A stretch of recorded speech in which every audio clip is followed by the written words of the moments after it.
नमस्कार, आप देख रहे हैं यही सच है। आपके साथ मैं हूं सबीना तामंग देशमुख। हर बार हम एक ऐसे मुद्दे के साथ यहाँ पर आते हैं जिसकी हम पड़ताल करते हैं कि क्या वाकई ये सच है, और कुछ फैसले आप पर भी होते हैं कि आप ये तय करें कि सच क्या है और झूठ क्या है। क्योंकि हमारे आसपास क्या हो रहा है उसे हम नजरअंदाज नहीं कर सकते हैं। बात सिर्फ राज्य स्तरीय खबरों को जानने की भी नहीं होती है, बात यह भी होती है कि अंतर्राष्ट्रीय स्तर पर, इंटरनेशनल लेवल पर आखिर क्या कुछ चल रहा है। देखिए, प्रधानमंत्री नरेंद्र मोदी को क्या वाकई अमेरिकी राष्ट्रपति डोनाल्ड ट्रंप ने फोन किया? और अगर फोन किया तो क्या ऐसा है कि पीएम मोदी ने ट्रंप का फोन नहीं उठाया? क्योंकि ये खबर निकलकर सामने आई है। मुद्दे पर आते हैं। दरअसल जर्मन अखबार का जिक्र करते हैं, जाना माना बेहद मशहूर जर्मन अखबार, जिसकी एक रिपोर्ट सामने आई। और इस रिपोर्ट में दावा किया गया कि पिछले कुछ दिनों में डोनाल्ड ट्रंप ने भारत के प्रधानमंत्री नरेंद्र मोदी को कम से कम 4 बार टेलीफोन किया, फोन करने की, बातचीत करने की कोशिश की। लेकिन ट्रंप के टेलीफोन का पीएम मोदी ने कोई जवाब नहीं दिया। क्या वाकई ऐसा हो सकता है? क्या इसके पीछे कोई बहुत बड़ी वजह है? अगर मान भी लिया जाए कि जो जर्मन अखबार की तरफ से दावा किया जा रहा है, क्या पीएम मोदी की नाराजगी, उनका गुस्सा, या फिर कोई वजह, ऐसी वजह जो इन दिनों टैरिफ के जरिए सामने तो आ रही है, लेकिन क्या इससे भी इतर कोई बड़ी बात है? ऐसा हो सकता है। फिलहाल न भारत न अमेरिका इस मुद्दे को लेकर अभी कोई सरकारी पक्ष सामने नहीं आया है, आधिकारिक बयान सामने नहीं आया है। लेकिन जर्मन अखबार की इस रिपोर्ट में क्या बड़ा दावा किया गया है, ये सच आप तक यहाँ पर यकीनन पहुंचना चाहिए। पूरी डिटेल आपके सामने है। रिपोर्ट में दावा किया गया कि फोन ना उठाना सिर्फ पीएम मोदी की नाराजगी का संकेत नहीं है। मतलब एक पल के लिए मान लिया कि अमेरिकी राष्ट्रपति ट्रंप ने प्रधानमंत्री नरेंद्र मोदी को 4 बार कॉल किया और पीएम मोदी ने उस फोन का जवाब नहीं दिया, तो क्या इसे सिर्फ और सिर्फ प्रधानमंत्री नरेंद्र मोदी की नाराजगी मान ली जाए कि भाई हम तो डोनाल्ड ट्रंप से नाराज हैं क्योंकि डोनाल्ड ट्रंप जो है उन्होंने हमारे ऊपर अब कुल 50% का ये पूरा टैरिफ लगा दिया है, 25% का अतिरिक्त टैरिफ, इसलिए बातचीत नहीं होगी। क्या अंतर्राष्ट्रीय स्तर पर या वैश्विक स्तर पर ऐसा होता है?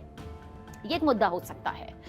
लेकिन इसके बारे में कहा यही जा रहा है कि फोन ना उठाना सिर्फ पीएम मोदी की नाराजगी के संकेत नहीं है, बल्कि एक सोची समझी रणनीति है, जिसे जर्मन अखबार के दावे के जरिए कूटनीतिक कदम यहां पर करार दिया गया है।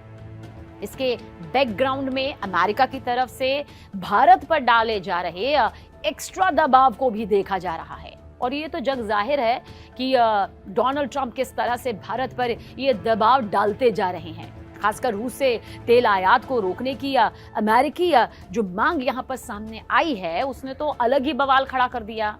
अब देखिए, राजनीतिक विश्लेषक जो अंतर्राष्ट्रीय स्तर पर पूरी रिपोर्ट्स को बहुत गहराई से समझते हैं, जानते हैं, वो क्या कहते हैं? वो कहते हैं कि भारत अब झुकने वाला नहीं है, और अब वो झुक भी नहीं सकता है, क्योंकि भारत ने टैरिफ को लेकर अपना पक्ष देखिए साफ कर दिया है कि हमारी प्राथमिकता हमारे किसान हैं, हमारे वो वर्ग हैं। खुद प्रधानमंत्री नरेंद्र मोदी आए थे सामने, जिन्होंने कहा कि जो हमारी प्राथमिकता है उसको हम कभी भी दरकिनार नहीं करेंगे।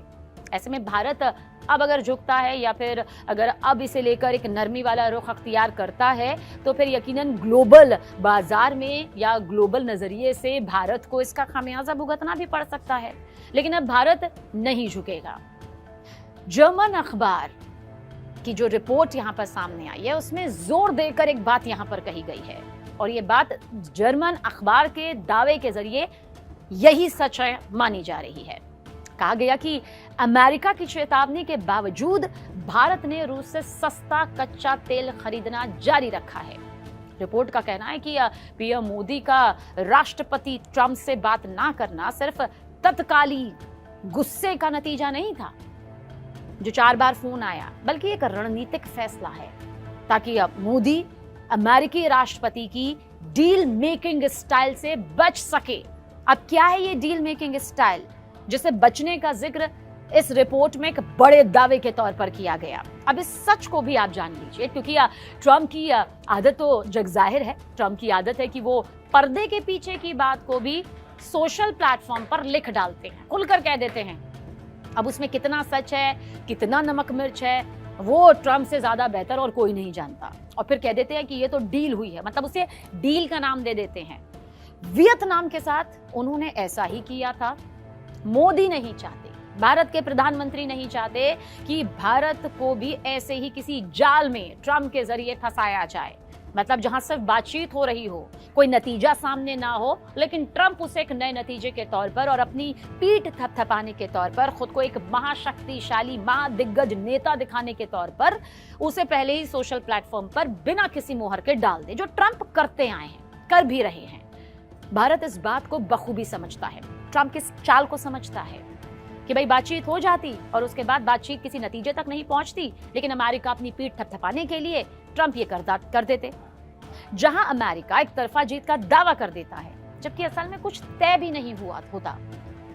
अब एक्सपर्ट्स क्या कहते हैं? पॉलिटिकल एक्सपर्ट्स कहते हैं कि अमेरिका की इंडो पैसिफिक रणनीति भारत को चीन विरोधी धुरी में बांधने की कोशिश थी, कि भारत चीन के बीच जो ये दरार है, जो ये खाई है, वो किसी भी कीमत पर कम ना हो, दोनों देश एक दूसरे के करीब ना पहुंचे बल्कि और दूर हो जाए। लेकिन भारत ने कभी भी पूरी तरह से अमेरिका के पक्ष में खड़े होने का अपना इरादा जाहिर नहीं किया है। ये बहुत बड़ा सच है, और यही सच है कि भारत का अपना स्टैंड है, वो पड़ोसी देशों के साथ, शक्तिशाली देशों के साथ अपनी बात करता है, लेकिन झुकता नहीं है। इसके बजाय भारत ने रूस और चीन जैसे देशों के साथ अपनी सामरिक साझेदारियों को मजबूत करने का जो रास्ता चुना, वो पूरे विश्व ने, पूरी दुनिया ने देखा और उसकी काफी सराहना भी हुई। और यही वजह है कि भारत अब शंघाई सहयोग संगठन यानी कि एससीओ जैसे बड़े बड़े मंचों पर बहुत ज्यादा एक्टिव मोड पर दिखाई दे रहा है। अब आपको ये भी पक्ष समझना होगा कि पीएम मोदी और ट्रम्प के बीच आखिरी बातचीत कब हुई थी। ये आखिरी बातचीत अगर आप तारीख के हिसाब से देखेंगे तो 17 जून को हुई थी, जब ट्रम्प के आग्रह पर पीएम मोदी ने फोन उठाया था। इसी दौरान मोदी ने साफ कर दिया था कि भारत पाकिस्तान सीज फायर में किसी तीसरे देश की जो मध्यस्थता है वो शामिल नहीं है, और ये सीधे दोनों देशों के बीच ही हुआ है, यानी भारत और पाकिस्तान, जिसमें भारत ने फैसला लिया है। भारत के विदेश मंत्रालय ने भी सार्वजनिक तौर पर दोहराया कि दिल्ली कभी भी बाहरी मध्यस्थता को स्वीकार नहीं करेगा। ऐसे में ये संकेत जो इस वक्त यहाँ पर सामने आ रहे हैं, भारत अब अमेरिकी दबाव में आने की बजाय अपनी स्वतंत्र विदेश नीति को और ज्यादा आक्रामक अंदाज में यूं ही आगे बढ़ा रहा है और बढ़ाता रहेगा। ये भारत की तरफ से संदेश क्लियर कट दे दिया गया है। ठीक है, अमेरिका महाशक्तिशाली देश होगा, उसके साथ हमारे बहुत सारे अच्छे ताल्लुकात होंगे, लेकिन अगर वो हमें डराएगा, धमकाएगा, टैरिफ के नाम पर झुकाएगा, तो ये मंजूर नहीं है। मतलब हमारी मजबूती के साथ अमेरिकी राष्ट्रपति ट्रम्प खिलवाड़ तो कतई नहीं कर सकते हैं। अमेरिका के राष्ट्रपति डोनाल्ड ट्रम्प ने एक बार फिर ऐसा बयान दिया जिसने हलचल को बढ़ा दिया। ट्रम्प ने दावा किया था कि उन्होंने प्रधानमंत्री नरेंद्र मोदी से फोन पर बात की, भारत पाकिस्तान के बीच 4 दिन चले युद्ध को रुकवाया था, याद आपको होगा, जिसका जिक्र अभी हम यहाँ पर कर रहे थे। और टैरिफ उसके बाद किस तरह से लगाया गया, क्योंकि भारत ने अपना कड़ा रुख यहाँ पर दिखा दिया था। ऑपरेशन सिंदूर के बाद राष्ट्रपति ट्रम्प के कई बार, एक बार नहीं कई बार, भारत के खिलाफ वो बयान दे चुके हैं, बयानबाजी कर चुके हैं, और इस दौरान उन्होंने भारतीय आयात पर 25% का अतिरिक्त टैक्स भी लगा दिया। यही वजह है कि अब ट्रम्प का गुस्सा देखिए, क्योंकि इसके बावजूद भारत घुटने नहीं टेका। भारत ने कोई भीख नहीं मांगी कि इसे कम कर दीजिए, कम कर दीजिए। हाँ, बातचीत का एक दौर चला जो दो देशों के बीच चलता भी है, लेकिन कारण जो बताया वो किसी के गले से नीचे नहीं उतरा। भारत रूस से तेल सबसे ज्यादा खरीद रहा है, जबकि हकीकत ये है, सच ये है कि चीन जो सबसे ज्यादा रूस से तेल खरीदता है, उसके साथ ट्रम्प प्रशासन लगातार बातचीत कर रहा है। तो ये एक बहुत बड़ा सच है। हालांकि ये सच अभी सामने आना जरूर बाकी है कि बातचीत हुई या नहीं हुई, लेकिन इतना तय है कि वजह ये वो रही जो इस वक्त हमने आपको यही सच है के जरिए बताया।